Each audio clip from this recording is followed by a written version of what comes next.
Good day and welcome back to the Vitality Project. I'm Dr. Bob. Thank you so much for joining me. In our most recent post, we paused to reflect on how, at least on some occasions, somehow or another, we're able to resist what I think of as the sirens sweetly singing. And what I mean by that are the temptations to go down old rabbit holes associated with addiction. Sometimes we're able to resist that impulse. And instead, in the face of stress, and surely the temptation to follow the path of least resistance, somehow we're able to summon the strength inside to take the road less traveled and able to find some other non-addictive substitute to deal with the stress. I asked you in our last post to recall one specific instance in which you were able to somehow get around the bend successfully and not fall into the trap, probably well worn for many of us, that can so easily ensnare us, that is, in addictive behaviors of every kind. And we've talked about addiction to substance, addicted to other, non-productive or even self-destructive behaviors, even addiction to or enslavement to unhelpful attitudes. So I asked you to recall one instance in which you were somehow able to pull yourself back and not fall prey to that. How'd it go for you, the exercise? Now, there's one little nuance of that earlier exercise where I asked you to locate in your memory how you felt after having successfully navigated the situation, not falling victim to addiction. I asked you to focus on that, and I want to go a little bit deeper with that today.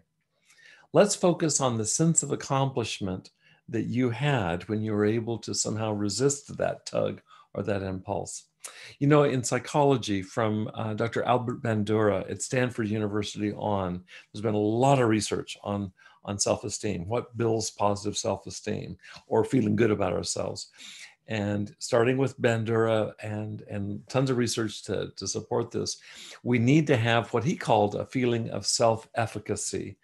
To translate that into English, it means doing something that we set out to do and accomplishing it, and then reflecting afterwards, reflecting positively on our achievement. This, by the way, is the only way that compliments from other people can be effective. For them to be genuinely effective, for them to really land, we have to have a feeling that we deserve it, that we earned it, that we did something that merits their praise. So for today, can you think of something you've done this past week, something that felt especially good to you?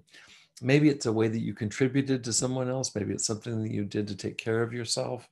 See if you can recall an instance in which you exercised your own gifts, your own kindness, your own intelligence, your own creativity, and maybe an extra dose of perseverance if it was in a situation where you found yourself tempted to relapse into addictive behaviors. Somewhere where you went beyond the call of duty and accomplished something really special for you. In fact, you know what, in addition to reflecting on this and writing it down, we're going to seal the deal. I'd like to invite you to spend 5 minutes of just quiet breathing into this achievement. If you need any help with that, you're welcome to go back to previous posts where we've given instructions, detailed instructions for mindfulness of the breath. You can just sit and breathe quietly, reflecting on what it is that you did, and savor.